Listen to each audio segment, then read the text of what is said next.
বন্ধুরা, সম্পূর্ণ পর্ব দেখতে চ্যানেলটি সাবস্ক্রাইব করুন। অবশেষে মেঘার আসল পরিচয় জেনে চমকে গেল কুসুম। সম্পূর্ণ জানতে ভিডিওটিতে একটি লাইক করে দেখতে থাকো। গল্পের শুরুতেই দেখা যায় ইন্দ্রাণী গাঙ্গুলি বছরের প্রথম দিনেই চলে গেছিল মন্দিরে। সেখানে গিয়ে অনাথশ্রমের বাচ্চাদেরকে অনেক কিছু দিতে থাকে। তার মাঝখানে একজন বয়স্ক ভদ্রমহিলা এসে বলে, আমাকে কিছু দিবি না?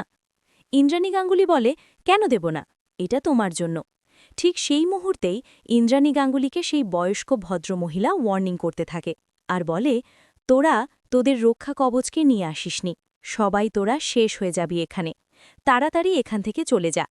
কিন্তু ইন্দ্রাণী গাঙ্গুলি বুঝতে পারে না ঠিক কী বলতে চাইল। অন্যদিকে দেখা যায় দুলাল কুসুমের মাথায় মেরে কুসুমকে অজ্ঞান করে দিয়েছে। এরপর যখন কুসুমের জ্ঞান ফেরে, কুসুম কি করবে বুঝে উঠতে পারছে না। অন্যদিকে ঈশান, আয়ুষ, ইন্দ্রাণী গাঙ্গুলি যখনই বাড়ির পথে রওনা দেবে তখনই চলে এসেছে দুলাল। দুলাল এসে প্রথমে বলে, আজকে নাকি ম্যাডামের অনেক বড় বিপদ, তাই আমি ছুটে চলে আসলাম। কিন্তু এসেই ইন্দ্রাণী গাঙ্গুলির মাথায় বন্দুক তাক করে ধরে। আর এটা দেখার পরে সবাই অবাক হয়ে গেছে আয়ুষ আর ঈশান। তখনই আয়ুষ বলে, আমাকে কুসুম বারবার করে বলেছিল, কিন্তু আমি ওর কথা শুনিনি। এখন বুঝতে পারছি কুসুম এই কথাগুলো কেন বলেছিল। তখনই দুলাল বলে, একদমই তাই, আপনি যদি ওর কথাগুলো শুনতেন তাহলে হয়তো আজকের দিনটা আপনাকে আর দেখতে হতো না। কিন্তু কি করা যাবে বলুন, আপনি যেহেতু শোনেননি তাই এইটুকু তো আপনার জন্য করতেই পারি। এরপর ইন্দ্রাণী গাঙ্গুলিকে মারবে বলে হুমকি দিতে থাকে। কিন্তু ইন্দ্রাণী গাঙ্গুলি বলে, আয়ুষ আর ঈশান তোমরা কেউ এগোবে না, সরে যাও, আমার যা হবার হোক, কিন্তু তোমাদের গায়ে যেন একটাও আজ না লাগে। ঠিক সেই মুহূর্তেই চলে এসেছিল মেঘা। মেঘা এসে দুলালকে সরিয়ে দিয়ে ইন্দ্রাণী গাঙ্গুলিকে বাঁচিয়ে দেয়। তারপর দুলালকে বেধর মার পাড়তে শুরু করে আয়ুষ। ঈশান তখন বলে, ভাইদা কি করছিসটা কি, ছেড়ে দে ভাইদা, এরকমটা করিস না, ও তো শেষ হয়ে যাবে। তখনই আয়ুষ বলে, শেষ হয়ে যাক, ওর এত বড় ক্ষমতা যে ও আমার মায়ের গায়ে হাত তুলতে চায়, আজকে ওকে আমি শেষ করেই ফেলব। এরপর কুসুমও চলে এসেছে। কুসুম এসে বলে, মারুন ছোট সাহেব, ওর মারই প্রাপ্য, ওকে আমি বারবার করে বুঝিয়েছিলাম কিন্তু ও আমার কোনো কথা শোনেনি, আজকে একদম উচিত শিক্ষা হয়েছে ওর। তখনই ইন্দ্রাণী গাঙ্গুলি বলে, কুসুম, তোমার মাথায় কি করে চোট লাগলো, তোমার তো কপাল থেকে রক্ত পড়ছে। তখনই কুসুম সবটা খুলে বলে আর বলে এই লোকটাই তাকে মেরেছে। এরপর এটা শোনার পর আয়ুষ তো আরোই মারতে থাকে দুলালকে। ঈশান বলে, ছেড়ে দে ভাইদা, তুই এরকমভাবে মারিস না। এরপর পুলিশ অফিসার এসে গ্রেফতার করে নিয়ে যায় আর বলে, চিন্তা করবেন না স্যার, এই কেসটা আমি নিজে হ্যান্ডেল করব। দুলাল গ্রেফতার হয়ে যায়। তারপর মেঘাকে দেখার পরেই ইন্দ্রাণী গাঙ্গুলি এগিয়ে যায় আর বলে, তোমার জন্যই আজকে আমি প্রাণে বেঁচে উঠেছি, তুমি যদি না থাকতে না আসতে তাহলে হয়তো আমি বাঁচতে পারতাম না। ঠিক তখনই মেঘা বলে, আমাকে এরকম বলবেন না, মানুষ হয়ে মানুষের বিপদের দিনে পাশে দাঁড়াবো, এটাই তো একটা স্বাভাবিক ব্যাপার, তাই নয় কি? ইন্দ্রাণী গাঙ্গুলি বলে, ম্যাগাজিনে তোমার ছবি বেরিয়েছিল তাই না? মেঘা বলে, একদমই তাই। আন্টি, আপনি ঠিক আছেন তো? তখনই ইন্দ্রাণী গাঙ্গুলি বলে, আমি একদম ঠিক আছি, তুমি ঠিক আছো তো? তখন মেঘা বলে, হ্যাঁ, আমি ঠিক আছি। বছরের প্রথম দিনে মন্দিরের দর্শন করতে এলাম মায়ের, আর এক মায়ের সাথে দর্শন হয়ে গেল। এরপর মেঘার সাথে ভালো করে আলাপ জমাতে চায় ইন্দ্রাণী গাঙ্গুলি। আর মেঘা তখন বলে, আমি আপনার বাড়িতে আসব, এটা আপনি কি বলছেন? প্রথম দেখাতে আপনার বাড়িতে যেতে পারবো, এটা আমি ভাবতেই পারিনি। ইন্দ্রাণী গাঙ্গুলি বলে, আজ তুমি ছিলে বলেই আমি প্রাণে বেঁচে গেলাম, আর তোমাকে ইনভাইট করব না বাড়িতে, সেটা কি হতে পারে? তুমি কিন্তু অবশ্যই আসবে মেঘা। মেঘা বলে, ম্যাডাম আপনি যখন বলেছেন যেতে তো আমাকে হবেই।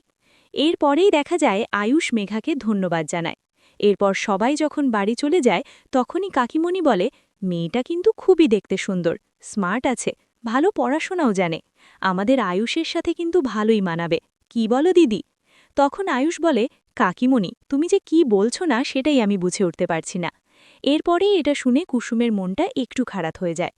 তখন কাকিমণি বলে, কি হলো কুসুম, আয়ুষের বিয়ের কথা শুনে তোমার মনটা খারাপ হয়ে গেল কেন? কুসুম মনে মনে ভাবে, যদি ছোট সাহেব ওই মেয়েটাকে বিয়ে করে সুখে থাকতে পারে তাহলে আমি বা এত কষ্ট পাবো কেন? আমার মনে হয় মেনে নেওয়াটাই উচিত। এর মধ্যেই চলে এসেছে মেঘা। মেঘাকে দেখে ইন্দ্রাণী গাঙ্গুলি তো খুবই খুশি হয়ে যায় আর বলে, তুমি এসেছ, খুব ভালো লাগছে। শোনো না, তুমি কি খাবে বলো? তখনই মেঘা বলে, না না, আমি কিছু খাবো। এরপর দুজন লোককে ভেতরে আসতে বলে আর তারা একটা সুন্দর জিনিস নিয়ে আসে। কিন্তু সেটা এখনও পর্যন্ত কাপড় দিয়ে ঢাকা দেওয়া। ইন্দ্রাণী গাঙ্গুলি বলে, এসব আবার কি এনেছ মেঘা?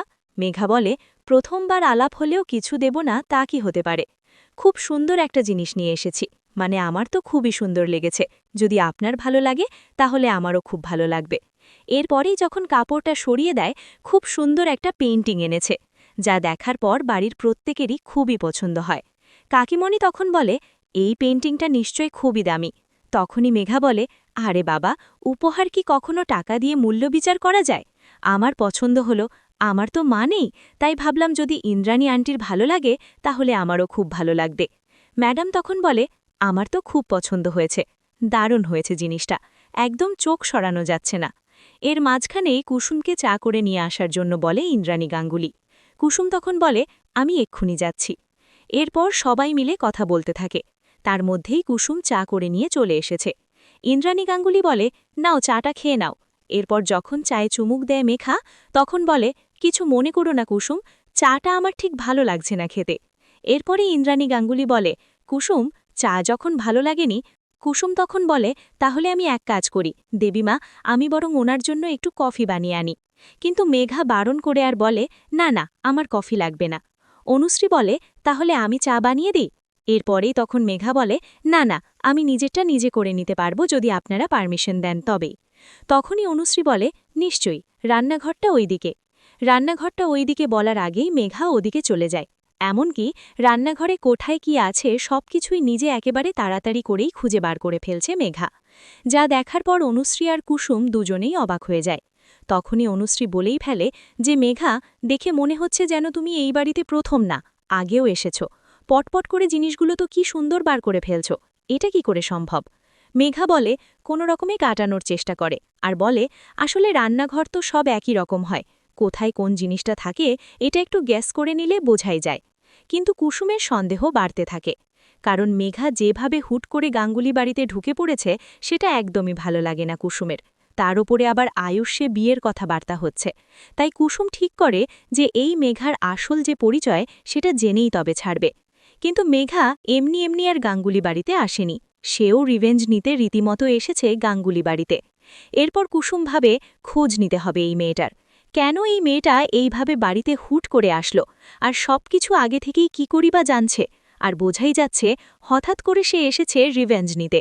তাহলে কি দেবলীনারই কেউ হয় এই মেঘা, যে কিনা দেবলীনার হয়ে বদলা নিতে এসেছে এই গাঙ্গুলি বাড়িতে?